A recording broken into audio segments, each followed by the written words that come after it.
রাবণ রাজা বিরক্ত হয়ে বলছে, সরে যেতে পারো নি, আমার বিরক্ত করিস না, ভালো লাগছে না, সরে যা। তরুণী ছোট বালক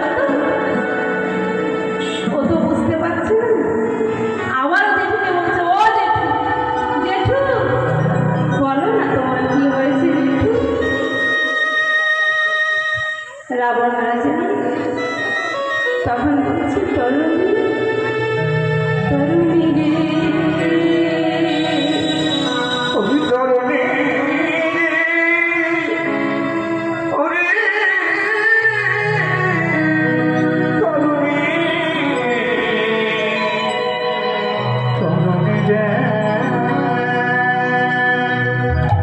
আমি তোকে কি করে বোঝাই বল বাবা।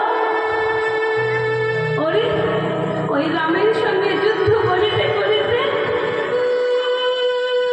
আমার এই লঙ্কাপুরি শ্মশান হয়ে গেছে বাবা। কাল কাকে যুদ্ধে পাঠাবো, এমন কোনো বড় যোদ্ধা আমার এই লঙ্কাপুরিতে আর নাই। তাই আমি এমন করে বসে বসে চিন্তা করছি।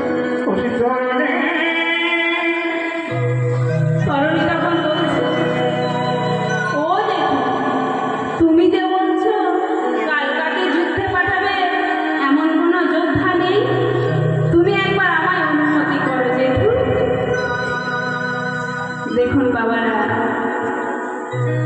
ওই ছোট্ট শিশু সে বলছে আমি যাবো জেঠু।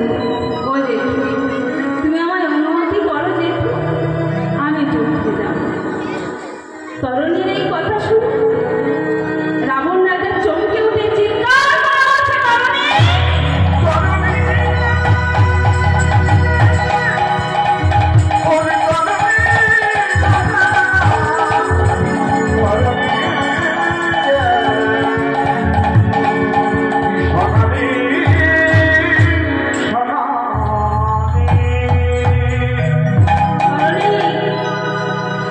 তোর বড় বড় দাদারা, বীর বীর দাদারা সব প্রাণ হারিয়েছে। ইন্দ্রজিৎ সেও প্রাণ হারালো, মেঘনাথ তো মেঘের আড়াল থেকে যুদ্ধ করেছে, সেও প্রাণ হারালো। আর তুই এইটুকে দুধের শিশু, তুই কি যুদ্ধ করবি? তরুণী বলছে, ও জেঠু, জেঠু গো তুমি বলো না জেঠু, আমি যুদ্ধ করতে যাব। রাবণ রাজা তখন বলছে, ও তরুণী এই এমন অসময়, এমন এই যুদ্ধের সময় তোর পিতা বিভীষণ এই লঙ্কাপুরীতে নাই বাবা। দেখ তরুণী, আমাদের ভাইয়ে ভাইয়ে শত্রুতা হতেই পারে, কিন্তু তুই তো আমার শত্রু নস বাবা। ও তরুণী, তাই তোর পিতার অবর্তমানে আমি তোকে অনুমতি দিতে পারবো না বাবা।